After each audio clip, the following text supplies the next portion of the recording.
Good morning. We have two readings today. They are from Rays of the Same Light. From the Bhagavad Gita, Live at Your Divine Center. The Bhagavad Gita says, "This self is never born, nor does it perish. Once existing, it cannot ever cease to be. It is birthless, eternal, changeless, ever itself. It is not slain when the body is killed." The self is never born, which never perishes, which remains forever changeless, forever itself. Weapons cannot destroy it, though they destroy the body. Death cannot destroy it, though it destroy the brain. The self is behind the brain, using it as one uses a computer. The self cannot ever be affected. Know that eternally is what you are. Sri Krishna, in this passage of the Bhagavad Gita, is telling us to live ever more deeply at our divine center within, and not to define ourselves superficially, which is to say, in any outward context. We are not sinners. We are not the greater for any human virtue. Again and again in the scriptures, we find the admonition to attribute all glory to God and to realize that in Him alone can we have our own glory. And in the Bible it says, "You have heard that our forefathers were told, 'Thou shalt not kill.' And again, 'Whoever kills shall be subject to condemnation.'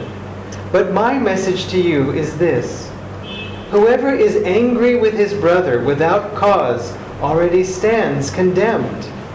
Whoever contemptuously calls his brother a fool shall answer for it to the Supreme Council. And whoever calls his brother an outcast of God shall be in danger of hellfire." There are many forms of murder. Killing the body is only the most visible form.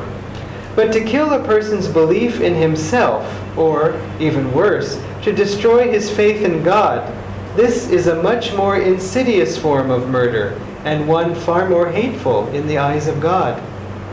Many self-proclaimed believers imagine that the Lord is pleased with them when they self-righteously condemn others as sinners and spiritual outcasts.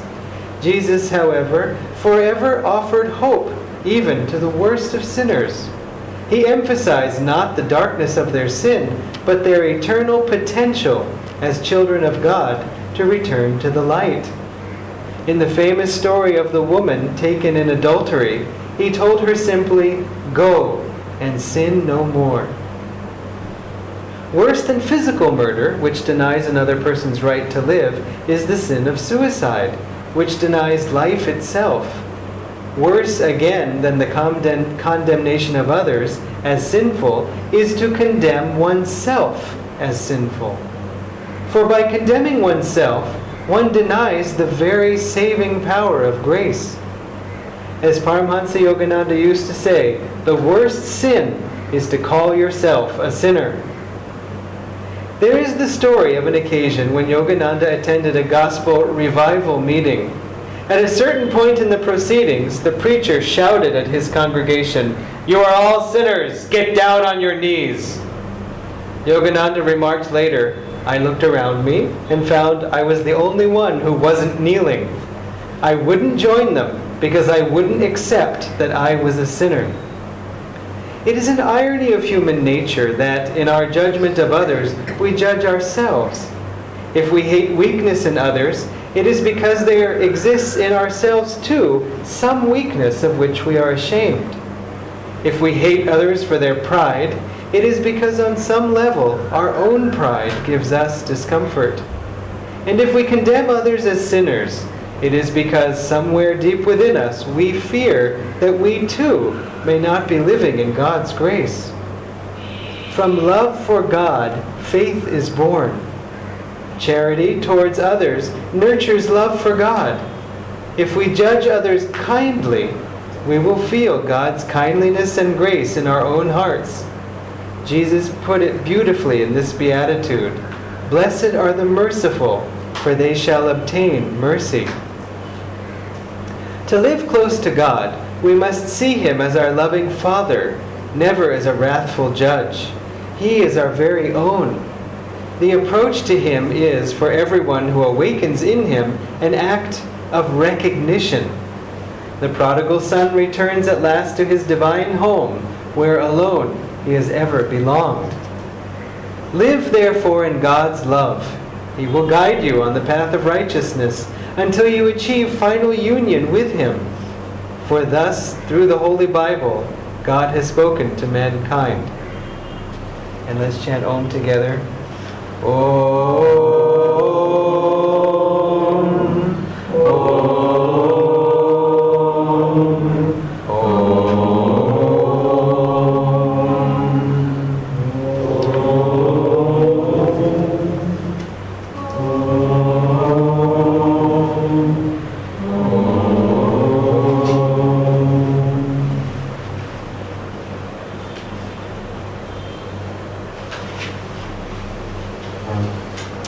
Welcome everyone. Nice to see the shining faces come yet again.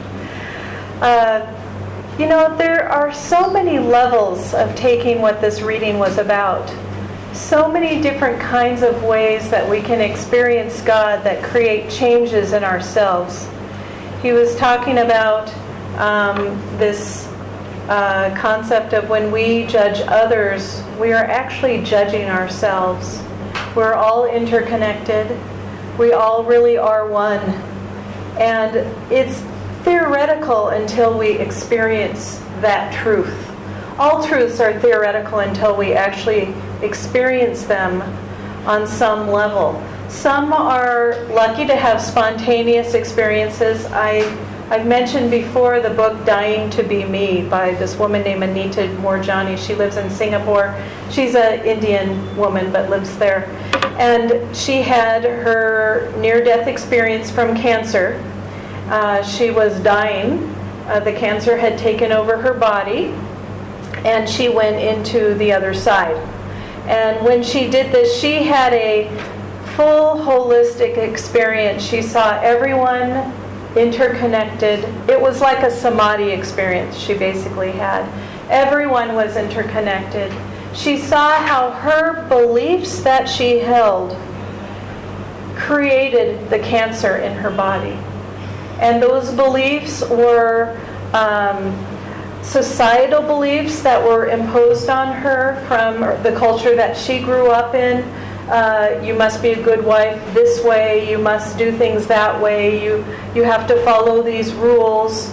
She saw how those had made her feel diminished, and so she lived more diminished because trying to follow and live up to those rules. She felt religious restrictions, that just ritual that she was not finding a lot of meaning in. She felt, I've got to do this on that day, and I've got to do that puja on this day, and I've got to do this on that day, and this on that day, and just keeping in her mind all the different things she had to do, which Yogananda Ji said is one level of spirituality, when we have the rituals that we do daily like that, they keep the mind focused on God. But there is a point when we go beyond that. There is a point where God remembrance is already there, and it doesn't need to be outwardly expressed as often. So this woman had reached a limit of her,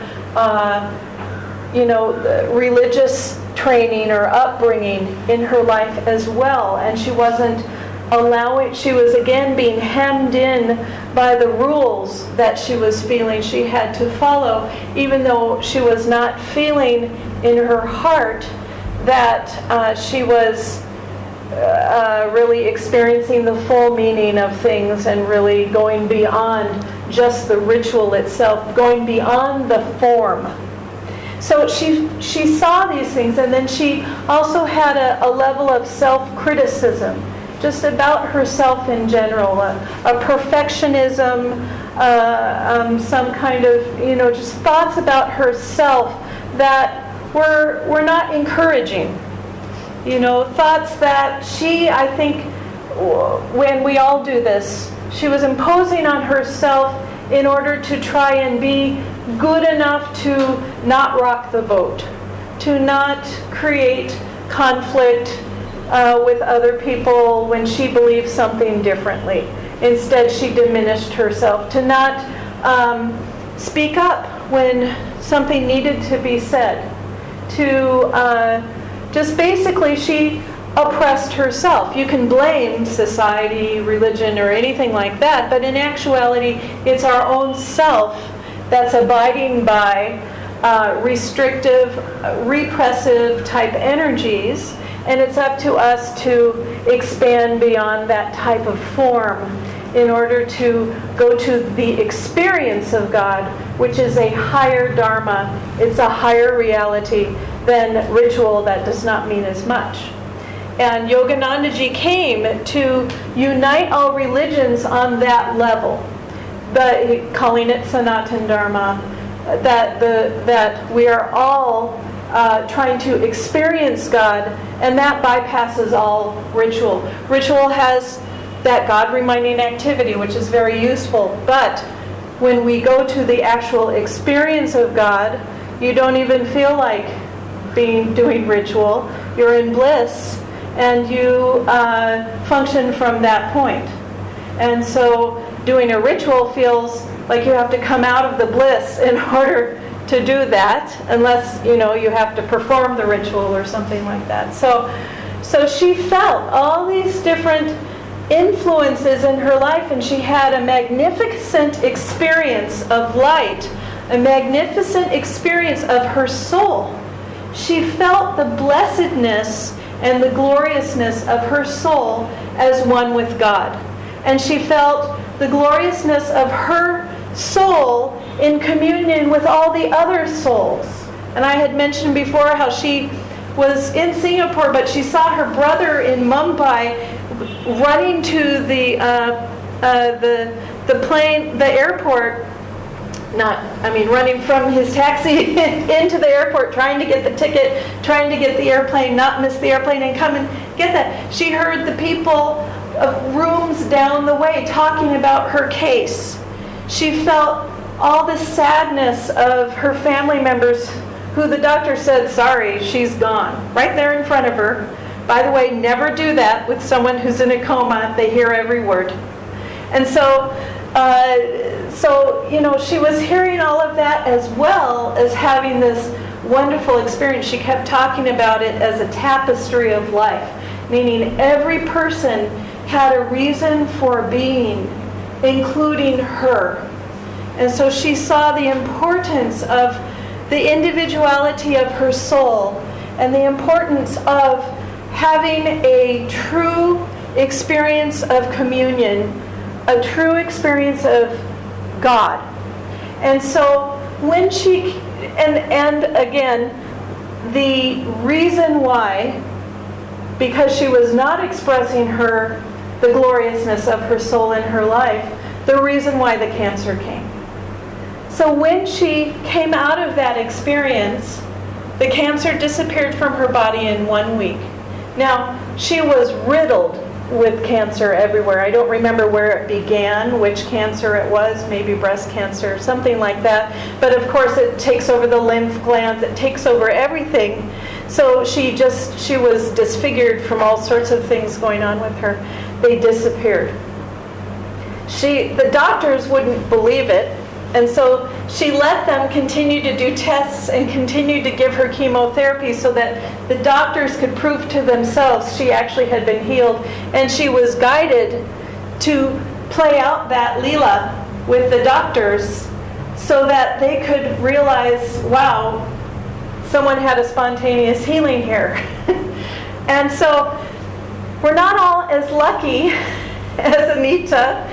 You might think of her level of experience as such a deep blessing, but she sure went through a lot of tapasya to get there. We don't all have that extreme of a karma to drive home that point. And yet, she burned through a lot of karma in order to get to that point of communion, to get to that point of feeling God's presence ever within her. And from that point on, she felt His presence, and she felt His guidance, and she's in like a semi-bliss state all the time, pretty much. She knows very strongly what her purpose is and everything. And she saw how any judgment she felt from others or judgment she felt towards others are really judgments towards herself. She saw it very, very clearly. Well, this does affect our health. It does affect other people. It affects us deeply. And in this reading, the point is to understand that we are one with everyone. Even when we judge ourselves, we're hurting other people around us as well, because we're diminishing ourselves, we're diminishing our role in the tapestry that we should, in fact, live our truest potential, live to our highest potential that we're meant to live in this life. And so, again, we don't always necessarily get that experience of God immediately, but certainly meditation, every time we meditate, we're communing with our souls whether we feel it or not. It's happening. Meditation is work. Meditation is working through karma. Every time we do meditation, we burn some karma. And so that's why sometimes it's difficult to meditate, because on some level we realize we're doing work. And yet, that work that we're doing enhances every spiritual experience we have and brings every experience we have. I like to talk about how every time we meditate, we're putting a coin in the bliss bank. And we never know when the door to the bliss bank is going to be open and we get all these coins of bliss coming to us. But it's really worth it to just keep putting the coins into the bliss bank. With Nishkam Karma, we're not trying to do it just for that, but we really do accumulate over time. We don't know what our karma is. We don't know what we came into this life with, whether we did Kriya Yoga for lifetimes and lifetimes, and now we've just got to work through the last bit of karma before poof, we're free. We don't know. Maybe there's a few more lives. We don't know. Yoganandaji definitely said, work towards being a Jivan Mukta in this life. That means stop creating karma one way or the other, and then get to that stage where all we're doing is burning up our karma. So, she had this beautiful, glorious experience. If we can't have that experience, we can at least move towards an experience like it through self-effort, through using our own will. There's another story. Her name is Evie McDonald, and actually a friend of mine was telling me about this last night. This woman lived at Ananda Village for a brief time, and she was a teacher at our retreat center for a while. She had an interesting thing. She had contracted Lou Gehrig's disease, ALS. And it's one of those diseases where the muscles completely deteriorate until you die. And so your mind is fine. So it's one of those people who starts going like this, everything's fine up here, but people think that they're maybe lesser mentally also because they're physically that way. But she ended up in a wheelchair, and she said it felt like being a bowl of jelly in the wheelchair. And the doctor had said, you have 6 months to live. Now, she had a lot of physical karma in that life. As a child, she had polio, and it disfigured her. And so she always hated the fact that her body would not fully cooperate with her, and that the disfigurement, she couldn't stop criticizing herself for the disfigurement.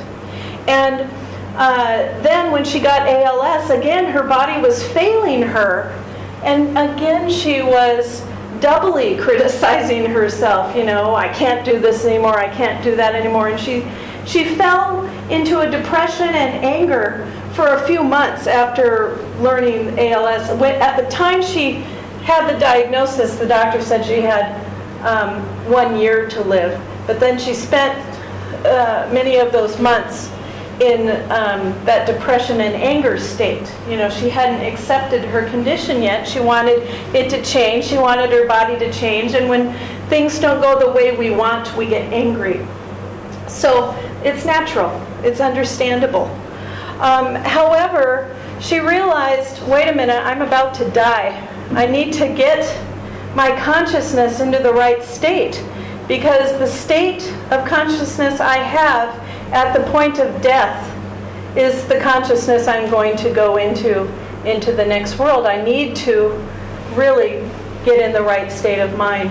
And one of the things she would teach in her workshops was the body-mind connection, the impact of the mind on the body. So she said, okay, I've got this ALS, which is a disease that is incurable, per the doctors, but maybe I should apply my own, the thing I've been teaching to others about this.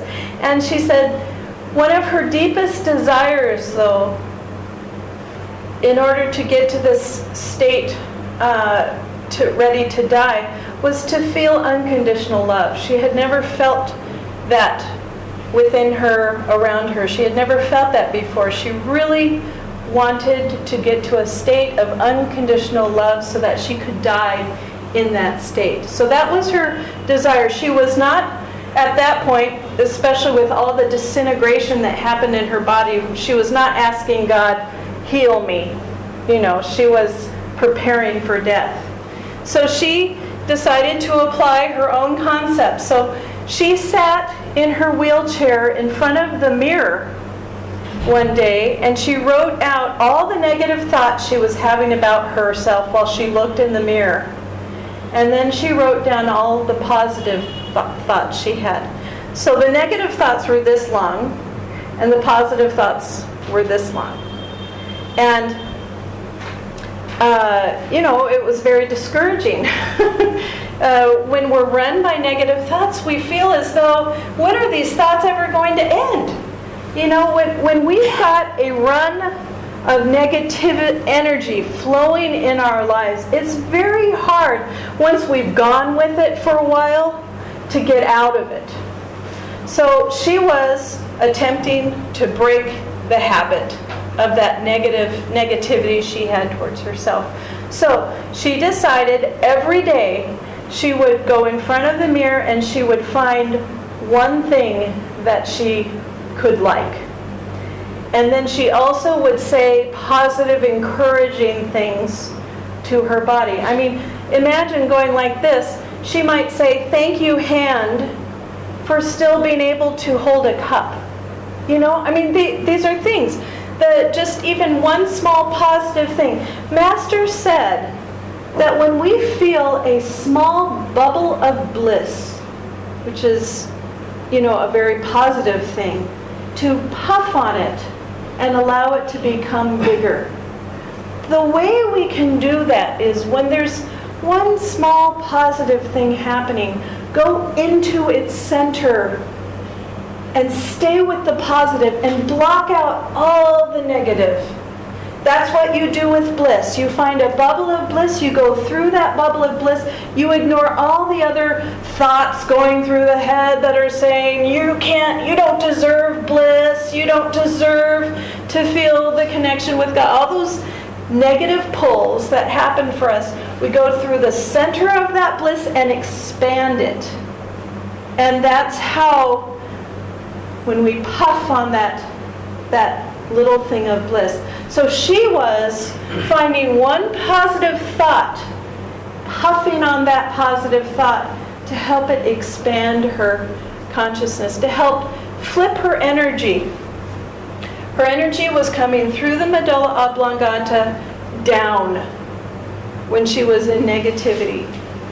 When she could find some positiveness, it would shift her energies. Sometimes Yoganandaji talks about how in the chakras, the lotuses are turned downward. And then we do some of our spiritual practices to turn the lotuses upward in each of the chakras. It's all about getting that flow going in the right direction.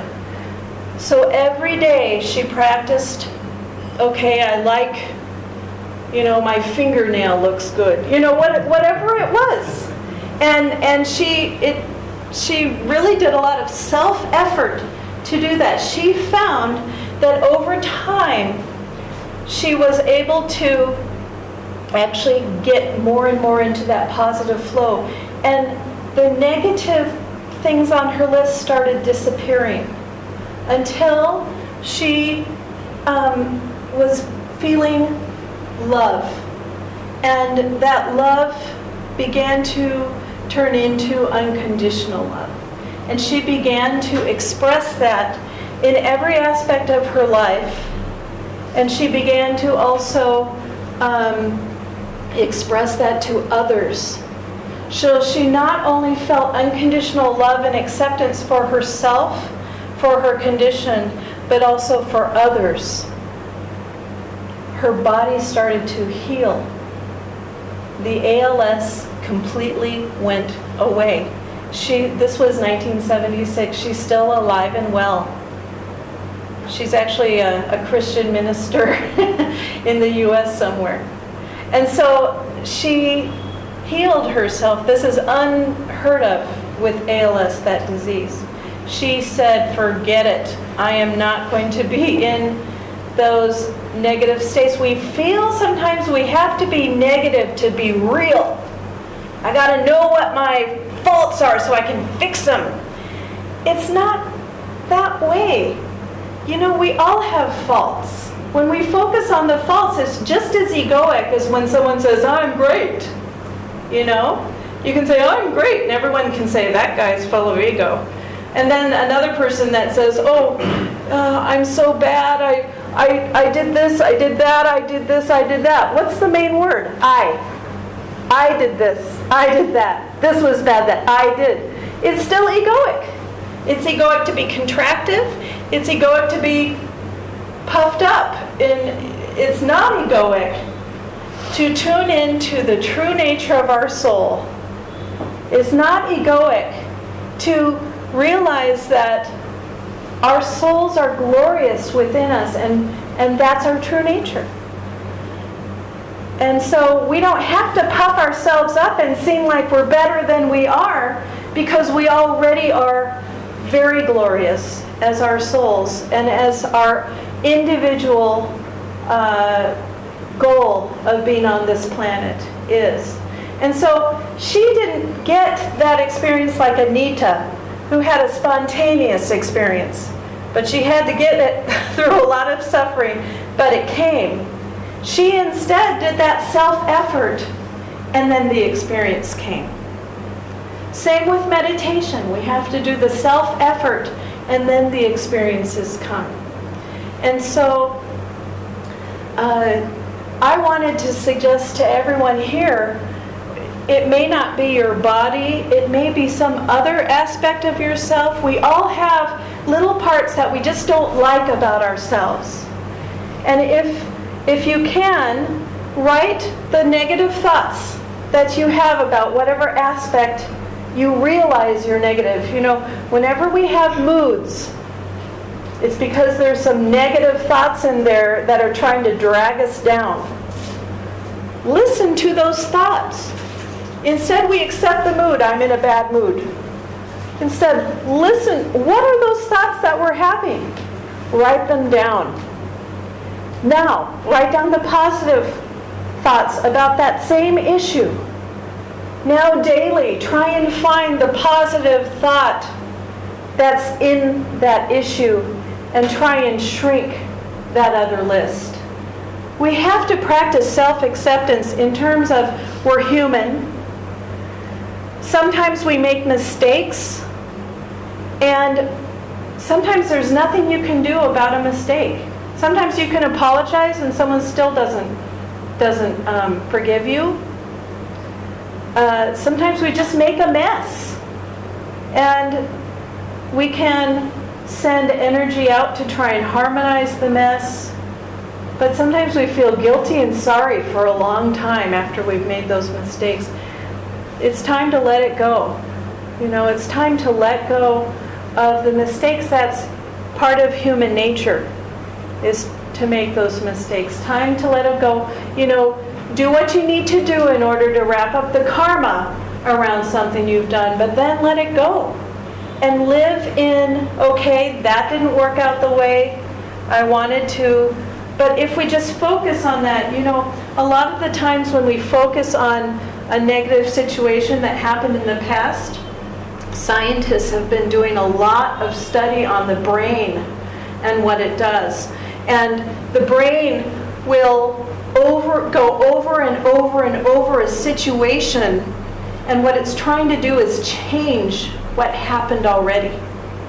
And it feels that if it keeps thinking about it, it's going to finally change it.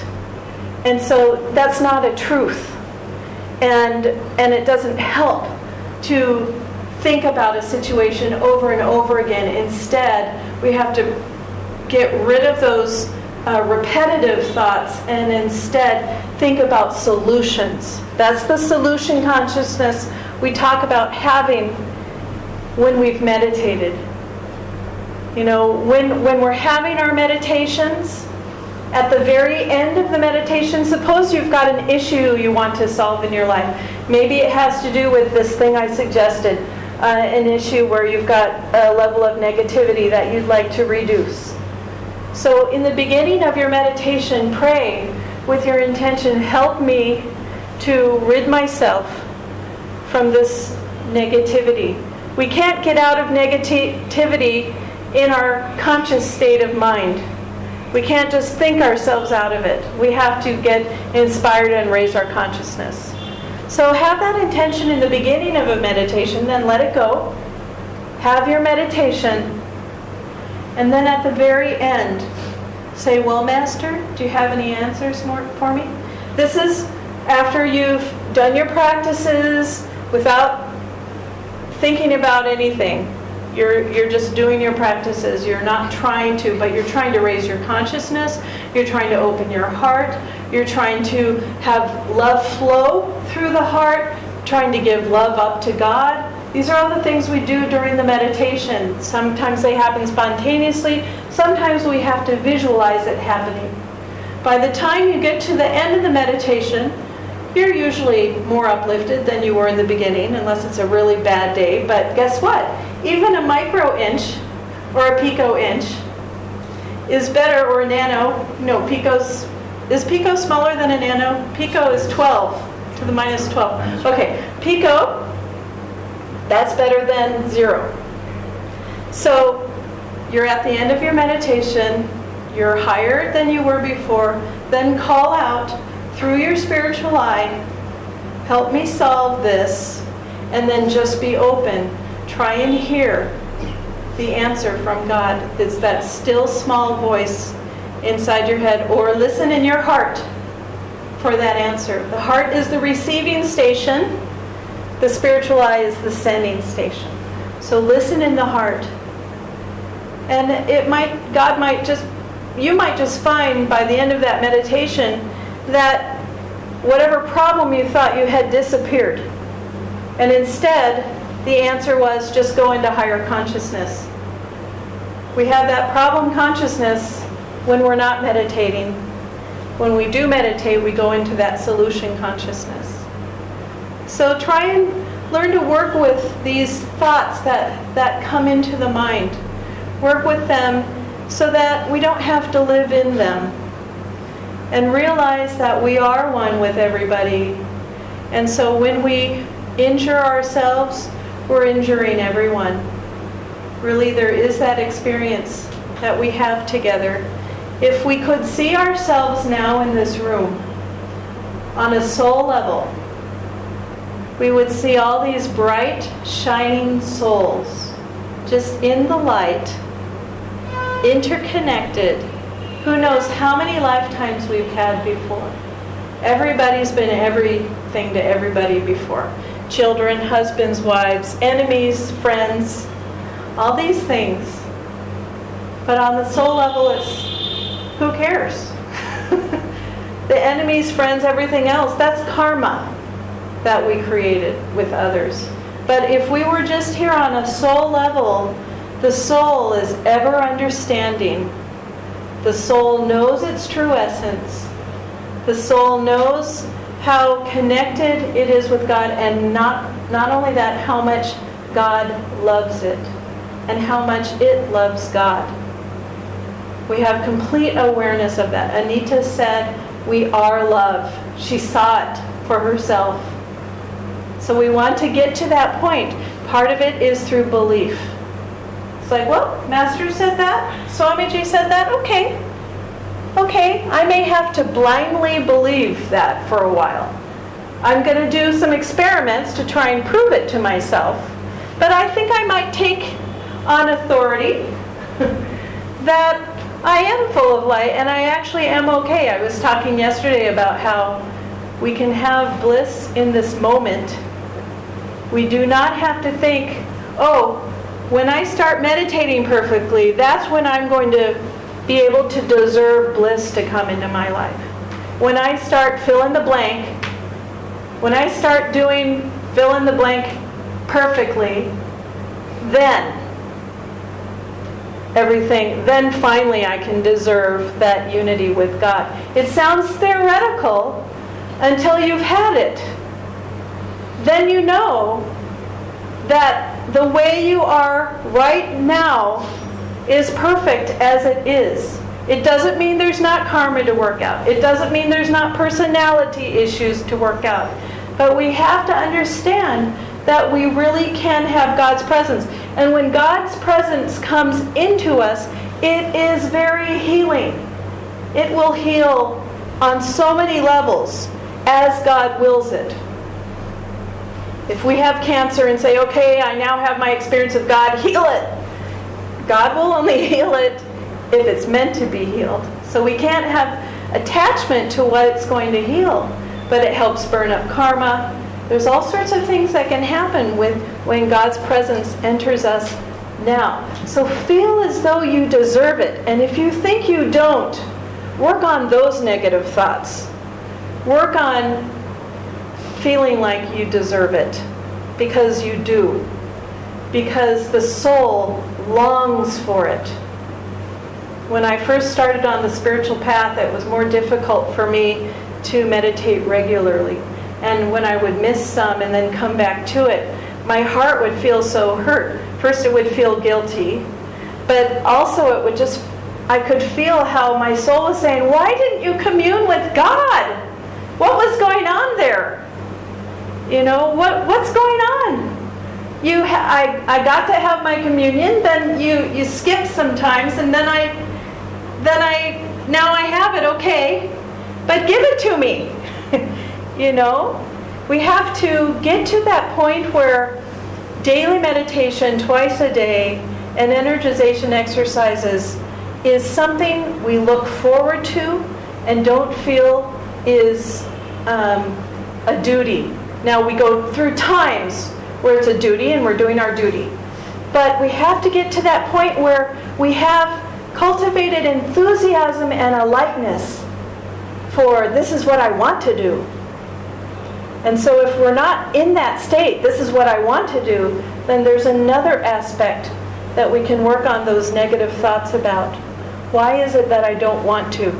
Well, I feel like I've got to do this first and do that first and do this first. But, there's that saying in the Bible, seek ye first the kingdom of God, and all these things shall be added unto you. And it is so perfect in that when we make God the first priority in our life, everything else falls into place. It's true. And we may still think, oh, but that issue's unresolved, that's unresolved. I put God first, but all these issues are still... He's going to help take care of those things. It will fall into place. And when we raise our consciousness, the things that we thought were issues, so many of those issues go away.